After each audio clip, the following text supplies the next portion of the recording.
السلام علیکم ورحمۃ اللہ وبرکاتہ۔ اعوذ باللہ من الشیطان الرجیم، بسم اللہ الرحمن الرحیم۔ رب زدنی علما۔ آج ہم یہ دعا پڑھیں گے۔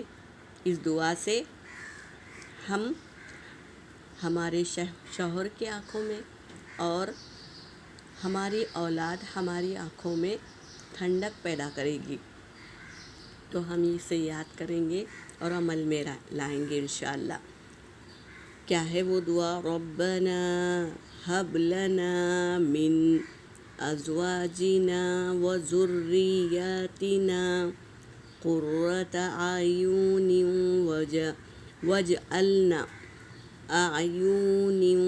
واجعلنا للمتقین اماما۔ ترجمہ کیا ہے؟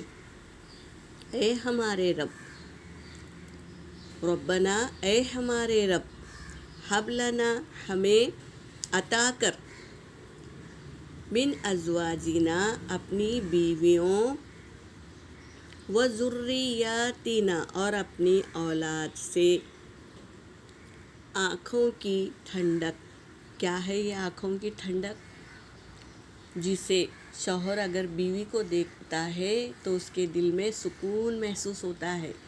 اگر بیوی شوہر کو دیکھتی ہے تو اس کے دل میں سکون آ جاتا ہے، محبت قائم رہتی ہے ایک دوسرے کو دیکھ کر۔ اور اولاد کے لیے بھی یہی مقام، جب ہم اپنی اولاد کو دیکھتے ہیں تو ہمارے دل میں سکون و ٹھنڈک آ جاتی ہے۔ ایسی بنا ٹھنڈک عنایت فرما، ایسا سکون اور ٹھنڈک ہمارے دل میں عطا فرما، یعنی اس کا مطلب ہماری اولاد ایسے کام کرے جسے دیکھ کر ہمارا دل سکون ہو جائے اور ہمارے دل میں ٹھنڈک پیدا ہو، اور ہمیں پرہیزگار لوگوں کا سردار بنا۔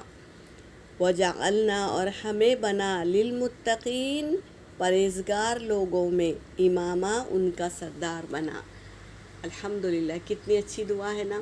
اس کو یاد کریے اور روزانہ پڑھے تو اللہ ضرور ہماری اولادوں کو اور ہمارے شوہر کو بیوی کے نظر میں اور بیوی کو شوہر کے نظر میں کیا ہے، ٹھنڈک آ جائے گی انشاءاللہ۔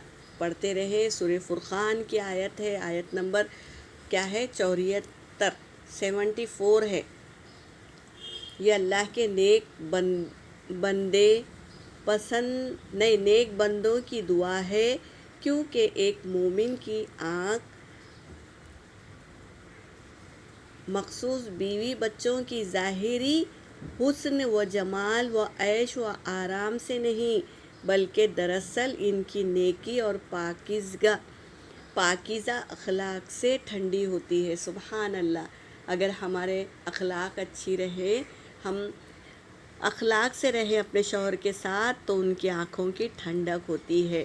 اور ہماری اولاد اگر نیک رہے، نیک اعمال کرے، تو شوہر کے دل میں اولاد کے لیے ٹھنڈک ہوتی ہے۔ تو اللہ تبارک تعالیٰ ہمیں اور ہماری اولادوں کو فرما بردار اور اخلاق والا بنا دے۔ آمین یا رب العالمین۔ وآخر دعوانا ان الحمد للہ رب العالمین۔